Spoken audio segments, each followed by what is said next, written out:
All right, welcome back to the next section, which is all going to be about Google Ads. And now that you know how ads in general work, because we've already done Facebook ads, you're going to find that there are a lot of similarities, okay?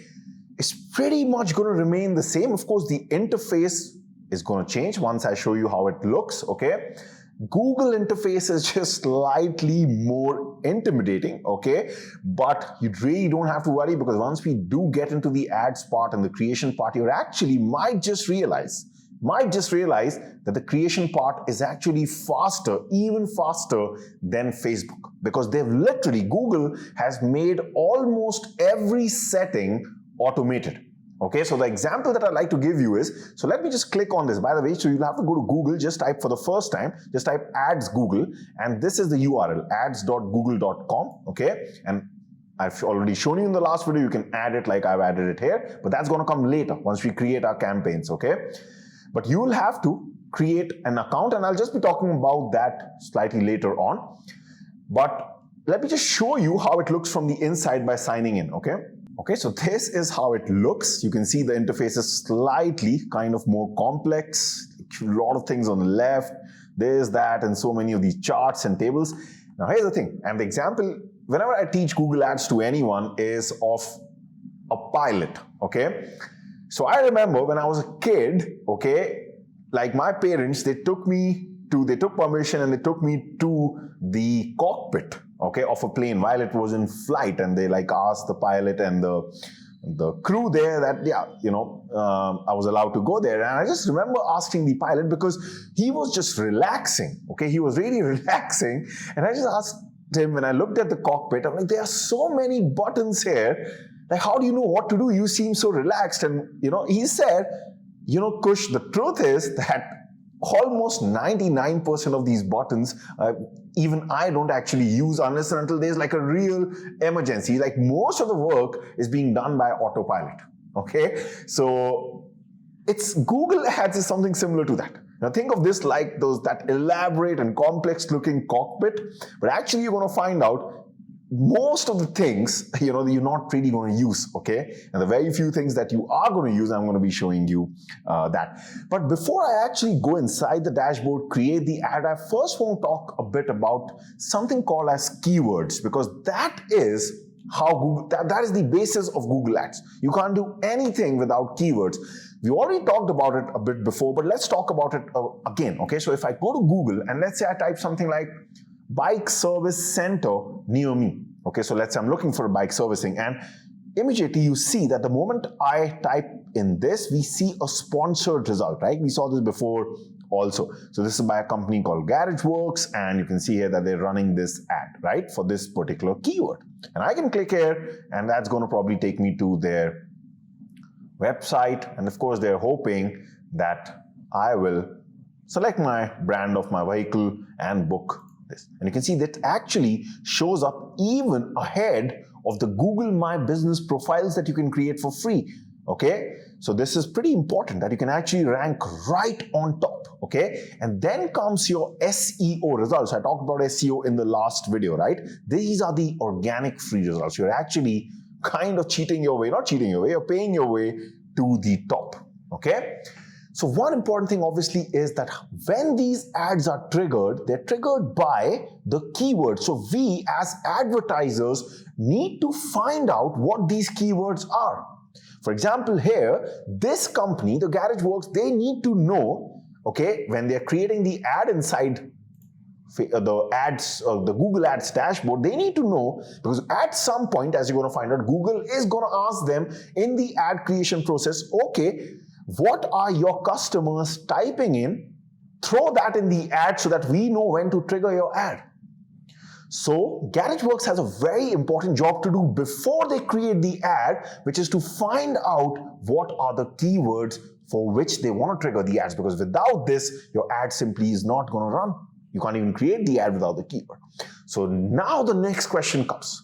How do you actually get those keywords? And for that, I'm going to be showing you an amazing tool, which is called, and which is a built-in tool, by the way, within the ads dashboard. You can also access it from tools here and go to keyword planner, but I don't want you to do that right now because you may not have a Google account, okay? So I want you to first go to Google and type Google Keyword Planner, and the first link that is going to come here will be for that. Okay, you might still need to create an account. Yeah, you'll still need to create your Google account, and creating a Google account is way easier than creating, your Facebook ads account and all. It's pretty straightforward. Once you click on sign in for you, since you not have an account, okay, it'll throw you to the sign up process. By any chance, if they've changed something and they're asking you for something which you're not understanding, though it doesn't happen, I can assure you, for Google Ads. But if it is happening and you're not able to figure things out, remember YouTube and Fiverr. If you need to outsource, Fiverr, but otherwise YouTube also. I keep saying YouTube because what happens is that you might be seeing this course few months down the line where Google might have changed something, and it's not possible for me to keep updating this course every week for a little small change, okay? So something is missing, you're not able to figure things out, get in the habit of using YouTube to just see videos. And for sure, there are a lot of channels which deal with this. Just type how to sign up for Google Ads and you'll see a video, okay? Because my main emphasis on this course is to show you how the ads work, because that is the most important thing. So coming back to that, once you have been able to get to the keyword planner, how do you use this tool? It's very, very easy, okay? You're simply going to hit this button which says discover new keywords, okay? And what we are now trying to do is we're trying to just kind of find out what is it that people are actually typing in Google and how much of volume is it getting, okay? So let's take an example. Again, going by the example that we have been taking, which is about that studio which I'm promoting in the city of Pune, also in the locality of Baner, okay? Remember, that's going to be important. So how do we do this? You see this thing, right? Now here what I can do is, under discover new keywords, what I can do is I can just type in something which I feel a prospective client, someone who's looking for a shoot, might be typing in Google. So let's say something like portrait photographer near me. This is a good chance that someone might be typing this if they're looking for a shoot, right? And also I need to make sure, before I hit get results, I need to make sure the location is correct. So even India is not enough. If I remove India, you can actually do this for the whole world if you're selling something which can be sold globally. Of course, a shoot cannot be sold globally. In fact, it cannot even be sold in the whole of India. So what I need to do is either, just like Facebook, remember, either Pune will be fine. So I can type in Pune. Or if you want to be even more localized, then this time we can type again, just like we did with Facebook, we can type Baner, okay? So not for this, so right now we're actually at the stage of doing keyword research, okay? So we won't, we don't have to do a localized thing, it won't even allow you to do, but you still need to search it for your city at least, okay? When we later on create the ad and we are targeting people, that time Google will allow us to choose that particular locality where we are in. This is a keyword research, we're still not creating the ad, remember, okay? So I can choose Pune, okay? And I can say save. So now I know how many people in Pune are going to be typing this. So let's see. So I'm going to click on get results. And you can see, yeah. So can you see now this is often going to happen. You might think that, yes, I feel this is a good keyword, but then Google is going to show you these results. And can you see the results? If you see this table, it starts to show you, yes, the keyword is there now on the left side. It also shows you very closely related keywords to what you just typed, like this. Okay, but here the main issue is the average monthly searches that you have to pay attention to. Okay, now you can see here it's telling me that people in Pune are only typing this particular keyword 10 times on an average in a month. So that's not even a single search per month, right? Like per day, sorry. So that's not even per day because that's 10 in a month. That's very, very low because I don't want to now run an ad on this keyword because simply it won't trigger because we don't have enough volume. You can right now ignore the rest of the columns here, okay? Just want you to focus on these two columns. If we go down, we're not really seeing, yeah, maybe 170 is still fine, but not enough, okay? Every time you see this number, divide by 30 to kind of get an idea of how many people are searching per day. Again, if you do that here, that's like what? Like 5 people, just above 5 people in a day can be okay, but still not great, right? So again, this keyword, maybe it's okay, but let's look for better keywords, okay?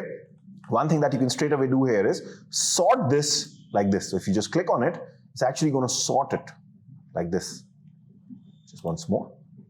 No, actually, yeah, that was fine. So here, out of all the kind of close keywords you are getting to this, 170 is the highest. So probably this kind of the main keyword that we were using here, or we can call it the seed keyword, is not probably good enough. So what I can do is, in these cases, okay, try to kind of go a bit broad. That doesn't harm, okay? So go for something like photographer near me, because we already, remember, are doing this in our city. So that has already narrowed things down.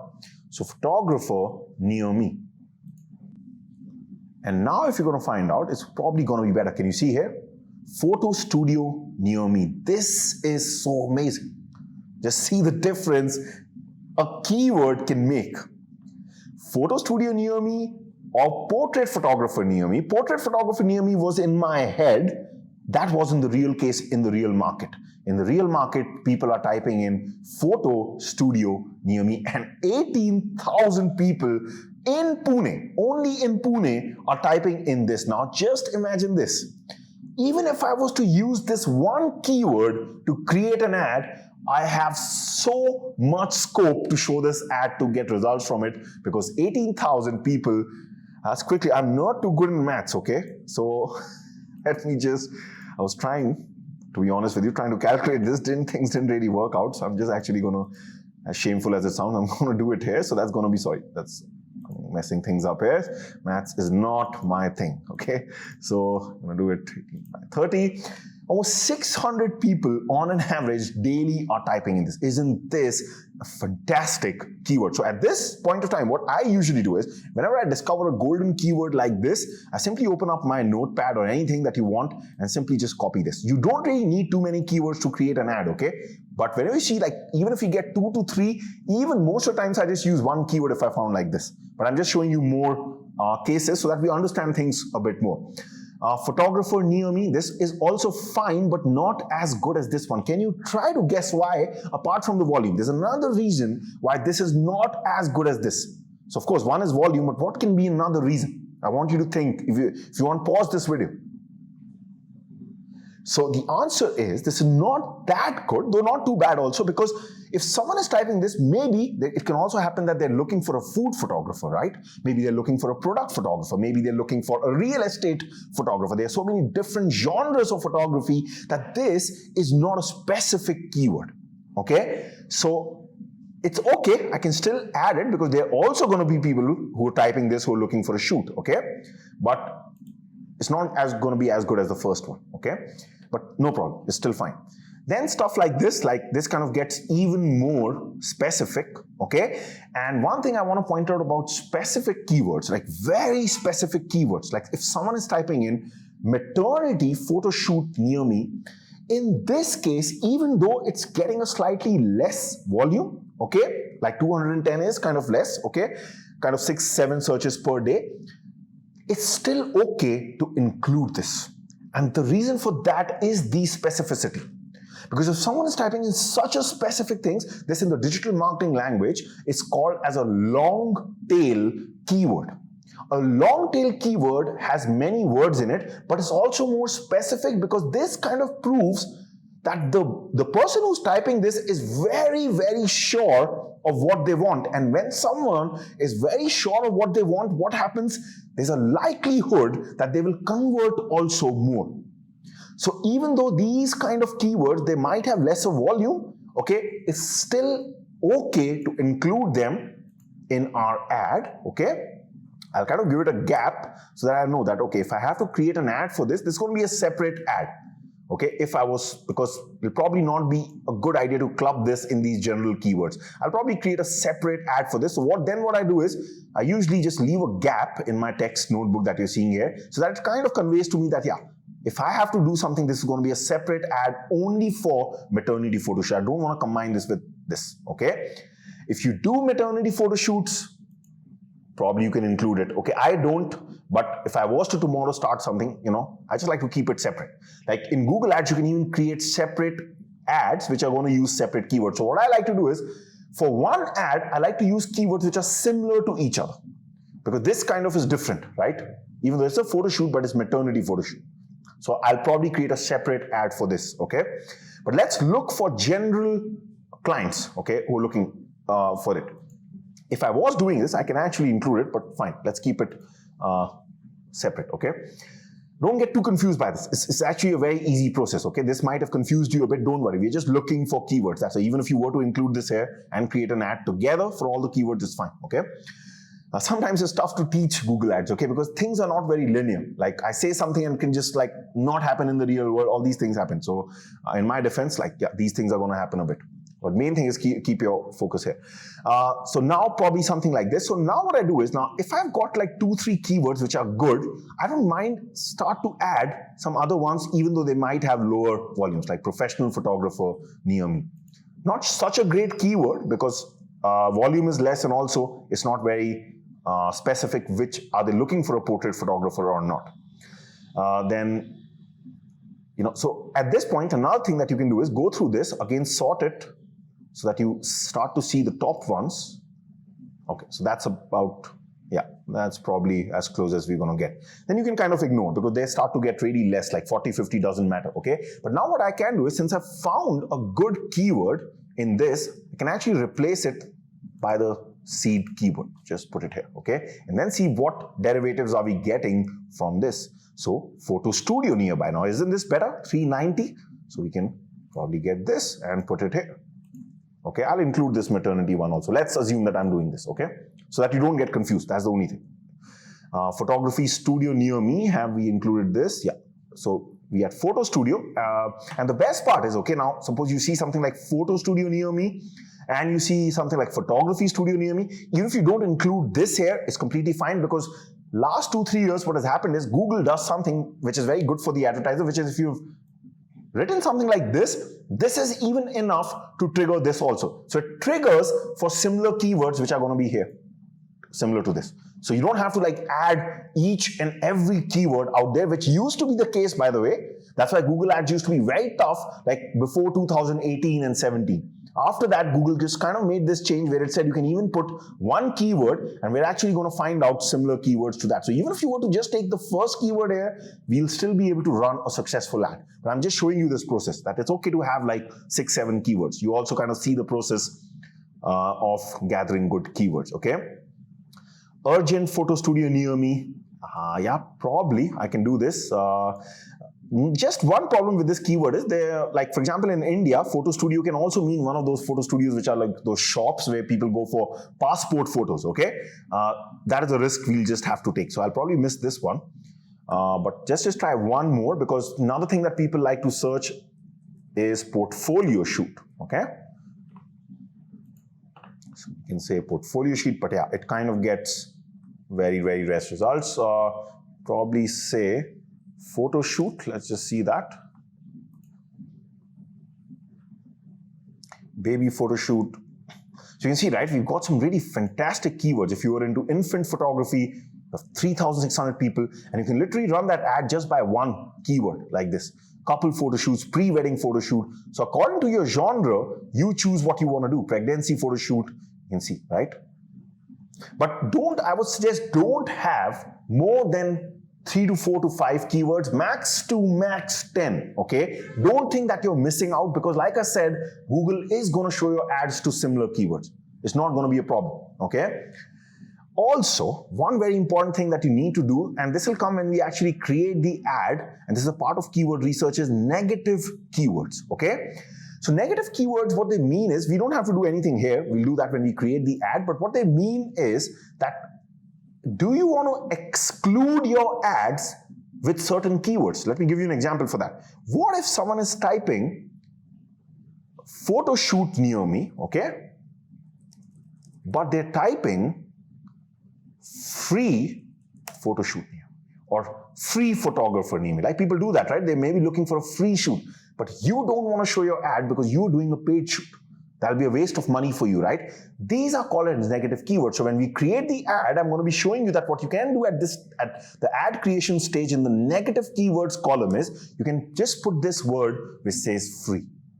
That means anytime any of your keywords are attached to the word free, your ad won't trigger and you won't end up wasting your money.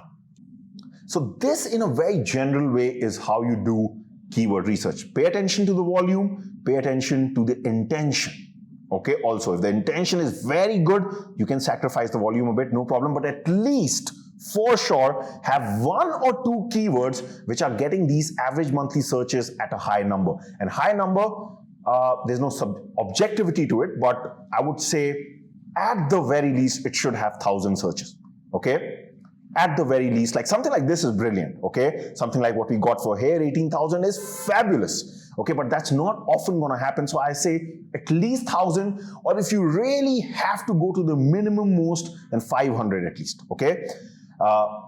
There are also a lot of other things that you can do which will come during the ad creation process, by which Google will recommend your keywords. So even if you had a low volume keywords, it can still make your ad run by adding some more keywords. We're going to see all that later on when we create the ad. Okay, it's very simple to create these ads. But yeah, this was just keyword research in a very, very basic way. This is the basis of Google Ads. Now what we're going to do is that I'm going to save this file because I have 3 to 4 keywords. That's enough. And from the next video onwards, we're going to start creating the Google ad. See you there. Bye for now.